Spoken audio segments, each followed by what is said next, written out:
ఏమే ఈ 3 రోజులు ఏం పని చేయొద్దు, నేను రెస్ట్ తీసుకోమని చెప్పా కదా. అయ్యో పర్వాలేదండి, ఇదంత పెద్ద కష్టమేం కాదు.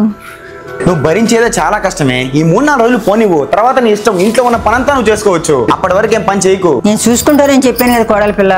భర్త భార్య ఉంది కదా అని ఇంట్లో ఉన్న ప్రతి ఒక్క పని భార్య పైన ఆధారపడి ఉంటాడు. అందుకే ఎక్కడెక్కడ మర్చిపోతూ ఉంటారు. అందుకోసం అందిస్తున్నాను అత్తమ్మ. ఏరా ఈ రోజు కూడా లేట్ చేసావు? ఏం చేయమంటావు బావా, నా భార్యకి పీరియడ్ డేట్ వచ్చిందంటే ఎవ్రీ మంత్ నాకు లేట్ అయిపోతూనే ఉంటది. ముందుగానే తెలిసినప్పుడు ఆ టాబ్లెట్లు గిగెట్లు వేసుకొని మేనేజ్ చేసుకోవచ్చు కదా. ఒరే దరిద్రపడా, అంత ఈజీగా ఎలా చెప్పగలుగుతున్నావురా? టాబ్లెట్ వేసుకొని ఆపేమంటున్నావు. రేపు మీకు పిల్లలు పుట్టకపోతే దానికి పూర్తి కారణం ఈ టాబ్లెట్ అవుద్దిరా. అయినా నీకు వాళ్ళ పెయిన్ తెలిస్తే నువ్వు ఇలా మాట్లాడవురా? ఏంది బావా ఆ పెయిన్ నీ తెలిసినట్టు మాట్లాడుతున్నావు? అవునరా, నాకు తెలుసు. నేను ఇప్పుడు చేయబోయేదానికి నువ్వు జీవితాంతం ఈ పెయిన్ గుర్తుపెట్టుకుంటావురా.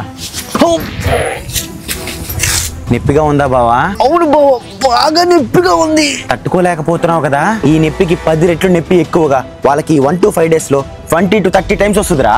మొత్తం లాగేస్తుందంట అని మా ఇంటర్లో మా టీచర్ కాల్తో ప్రాక్టికల్ గా కొట్టి మరీ చూపించాడరా. అలానే వాళ్ళకి మూడ్ స్వింగ్స్ కూడా ఉంటాయంట. సడన్ గా కోపంగా రావడం, ఎక్కువ పని ఉంటే ఇరిటేట్ అయిపోవడం, ఇలాంటివన్నీ అవుతాయిరా. అప్పుడు మా సార్ ఏమన్నాడనంటే, నీ తల్లిపై, నీ చెల్లిపై, నీ అక్కపై, నీ ఆలిపై, నీకు పుట్టబోయే రేపు బిడ్డపై కూడా నీకు పూర్తి గౌరవం జీవితం అంతా ఉంటుందన్నాడు రా.